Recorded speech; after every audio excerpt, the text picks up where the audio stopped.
A black woman is falsely accused of robbery, but they didn't know who her husband was in the busy streets of New York City, where skyscrapers stretch toward the sky and people move in a constant rush, lives intertwined in unexpected ways. Among the sea of people, no one really pays attention to others unless something catches their eye. It was an ordinary afternoon when Amelia Johnson, a poised, confident woman in her early 40s, decided to visit the Madison Avenue Jewelry Gallery. She had spent weeks planning for this day, wanting to surprise her husband Derek with something special for their anniversary.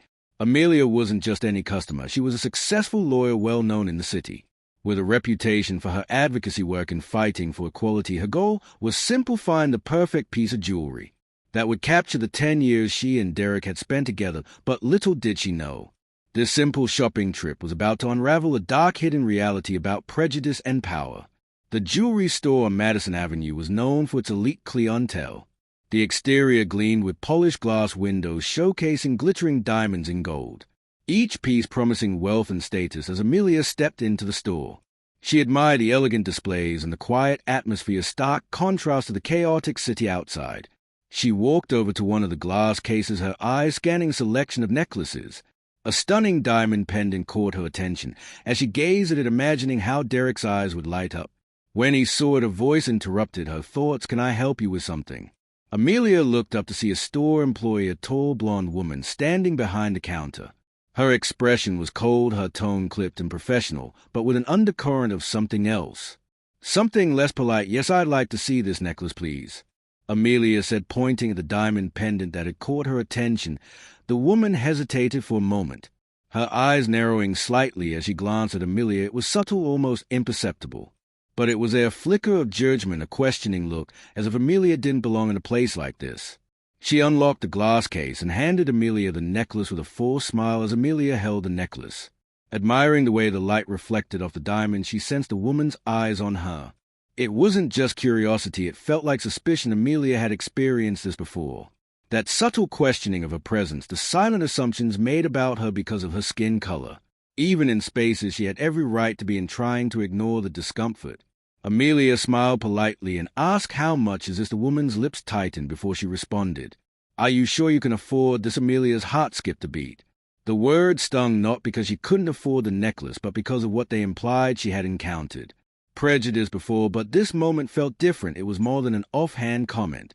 It was a direct challenge to her dignity. Keeping her voice calm, Amelia responded, "Yes, I'm sure." The employee's eyes flickered with something close to annoyance as she reached out to take the necklace back. "I think it would be better if you returned it to the case," she said, louder this time, drawing the attention of the other customers in the store. Amelia's face flushed with anger and embarrassment. She carefully placed the necklace back on the velvet pad. "There's no need for that," she said firmly, trying to maintain her composure. But it was too late. The employee had already signaled to a nearby security guard, who was now walking toward them. The store had grown quieter as customers turned to watch the unfolding scene. Amelia could feel their eyes on her, the weight of their judgment pressing down on her shoulders. The guard, a tall man with a stern expression, stepped in front of her. "Is there a problem here?" he asked, looking first at the employee and then at Amelia. "This woman was trying to steal that necklace." The employee said, her voice loud enough for everyone to hear. Amelia's stomach dropped. The accusation was so sudden, so outrageous, that for a moment she couldn't even find the words to respond. She hadn't done anything wrong, and yet here she was being accused of theft in front of everyone. "I wasn't," Amelia started, but the guard cut her off. "I'm going to have to ask you to come with me," he said, his voice firm but not unkind. Amelia could feel the humiliation rising in her chest. She wanted to scream, to demand justice right there and then, but she knew that wouldn't help. Fighting back would only escalate the situation. Instead, she took a deep breath and nodded. "Fine," she said, her voice trembling with controlled anger. "Let's go," as she walked out of the store. The other customers' eyes followed her. Some were whispering, others were pulling out their phones to record the scene. Amelia kept her head high, refusing to let them see how deeply this moment had hurt her. In the security office, the guard asked her to sit down while they reviewed the footage. Amelia's mind raced, trying to process what had just happened. How had a simple shopping trip turned into this, and why? She knew the answer, but it didn't make it any easier to accept after what felt like an eternity. The guard returned. His expression was softer now, almost apologetic. "We've reviewed the footage," he said. "You didn't do anything wrong. You're free to go." Amelia nodded, but the damage had already been done. She thanked the guard quietly and left the office, Her thoughts still spinning, as she walked through the mall, she felt the weight of what had just happened settle over her. This wasn't just about her, it was about something much bigger. The casual racism that people like her faced every day, the assumptions made about them based on nothing more than the color of their skin. When Amelia got home that evening, her husband Derek was waiting for her. She tried to keep her emotions in check. But as she recounted the events at the store, the anger and hurt spilled out. Derek listened quietly, his expression growing darker with each word. They treated you like a criminal, he asked, his voice tight with barely restrained anger. In my city, in my mall. Amelia nodded. It was awful. She said, they didn't even give me a chance to explain. Everyone was watching, and it felt like they had already decided I was guilty. Derek stood up, his fists clenched at his sides. This isn't over, he said. We're going to do something about this. They can't get away with treating you like that. Amelia's heart swelled with gratitude. She knew Derek would stand by her, but more than that, she knew he had the power to make things right. Derek wasn't just her husband. He was the owner of the very mall where the incident had taken place, and now he was ready to use his influence to fight back against the injustice she had faced. The next morning, Amelia met with Marcus, the security guard who had cleared her name the day before. They sat down at a cafe near the mall, where Marcus apologized once again for what had happened. I'm really sorry you had to go through that, Marcus said, shaking his head. I could tell something wasn't right from the beginning, but I had to follow protocol. I understand, Amelia said, but we need to do more than just clear my name. This isn't just about me, it's about how people like me are treated every day.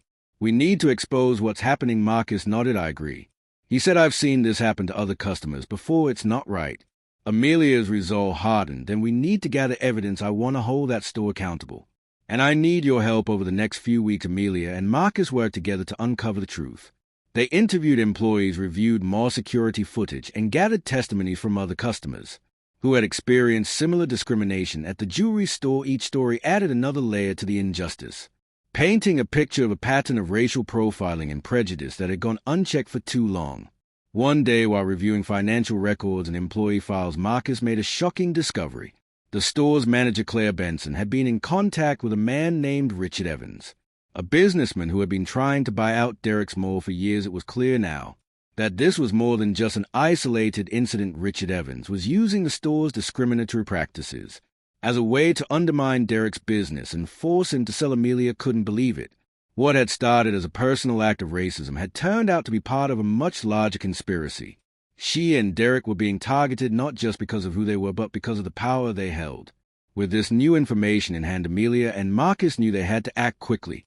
They gathered all the evidence they had collected, the security footage, the testimonies, of financial records, and prepared to confront the store's management. The day of the confrontation arrived, and Amelia, Derek, Marcus, and a few trusted employees walked into the store with their evidence in hand. The store manager, Claire Benson, was waiting for them, her expression cold and unyielding. We know what you've been doing, Amelia said, her voice steady, unclear. We have evidence of your discriminatory practices, and we know about your connection to Richard Evans. This stops now for a moment. Claire looked shaken, but she quickly recovered, her face hardening into a mask of defiance. I don't know what you're talking about, she said, crossing her arms. Derek stepped forward, his presence commanding. You've been caught, he said, his voice low and firm. We have enough evidence to take this to court. And believe me, we will, unless you want to lose everything. I suggest you cooperate. Claire's face paled as she realized the gravity of the situation. After a tense silence, she finally relented. Fine, she said. What do you want? We want accountability, Amelia said. You'll publicly admit what you've done and step down as manager, and you'll make sure that your employees undergo training to prevent this from ever happening again. Claire hesitated for a moment before nodding. All right, she said, I'll do it. With that, the confrontation was over. But for Amelia and Derek, the fight had only just begun. They knew that this was about more than just one store. It was about changing the way people of color were treated in spaces of power and privilege. And they weren't going to stop until justice was served a few days later. Amelia and Derek held a press conference to share their story with the world. The media turned out in droves, eager to hear about the scandal that had rocked one of New York's most prestigious shopping centers. As they stood in front of the cameras, Amelia felt a surge of determination. This was her moment to speak out, to demand change, and to hold those who had wronged her accountable. No, this isn't just about me, Amelia said, her voice clear and strong. It's about the countless people who face discrimination every day, simply because of the color of their skin. It's about justice, and it's about making sure that no one else has to go through what I went through. Derek stepped up next, presenting the evidence they had gathered. The security footage, the testimonies, the financial records as the reporters took it all in. Murmurs of shock and disbelief rippled through the crowd. "We are calling for immediate action." Derek said, his voice firm. "This is not just a personal matter, it's a matter of public accountability. And we won't rest until justice is done by the end of the day." The press conference had gone viral. Social media was flooded with messages of support for Amelia and Derek. With people across the country calling for change, the pressure on the store's management was immense. And within days, Claire Benson had stepped down as manager. New policies were put in place to ensure that no customer would ever face discrimination again. Amelia and Derek had won. But the victory was bittersweet. The scars of that day in the jewelry store would never fully heal. But they had turned their pain into power, using their platform to bring about real change. And in the end, that's what mattered most. As Amelia looked back on the journey, she knew that the fight for justice was far from over, but she also knew that they had made a difference. They had shown that prejudice, no matter how deeply ingrained, could be challenged, and they had proven that in the end, justice always prevails. Days after the press conference, Amelia's phone buzzed constantly with calls and messages from people expressing their support. Some were friends, some were strangers who had seen the story on the news. The response had been overwhelming. Messages poured in from people who had gone through similar experiences, their voices finally finding a platform in Amelia's story. Amelia felt a deep sense of responsibility. She wasn't just fighting for herself anymore, she was fighting for everyone who had ever been silenced. Everyone who had been wrongfully accused, belittled, or treated unfairly because of the color of their skin. But with this growing responsibility came an increasing pressure. One afternoon, while sitting at the kitchen table, Derek noticed Amelia deep in thought. Her phone buzzing beside her untouched, he put down his cup of coffee and reached across the table to take her hand. "You've been quiet," Derek said softly, his eyes filled with concern. "What's on your mind?" Amelia sighed, rubbing her temples. "It's just all of this. It feels bigger than me now. I'm glad we spoke out, but there's so much more to do. The more I think about it, the more I realize how much change is still needed, and I'm not sure if I'm ready for all of it." Derek squeezed her hand gently. "You don't have to do it all at once. You've already made a huge impact. You're opening doors for others, but don't forget to take care of yourself in the process." Amelia gave him a small smile, appreciating his support. He always knew how to ground her when things felt overwhelming, but she also knew deep down that this was only the beginning. Her voice had been amplified, and now there were expectations. People were looking to her to continue pushing for change. Later that week, Amelia received a call from Marcus. "Hey, I've been doing some digging," he said, his tone serious. "I think you need to know something." Amelia's heart skipped a beat. "What is it?" "I was going through some old reports and found out that this isn't the first time there's been trouble at that jewelry store. There have been other complaints. Racial profiling, discriminatory treatment, the whole thing, but it's been buried." Amelia frowned. "How is that possible? How has no one said anything before?" "That's the thing," Marcus replied. "People did say something, but the management hushed it up, paid off some of the victims, threatened others with legal action. If they went public, they've been covering this up for years." Amelia's stomach turned. This was worse than she had thought. What had happened to her was not an isolated incident. It was part of a pattern of behavior that had been allowed to continue for far too long. She knew she couldn't let this slide.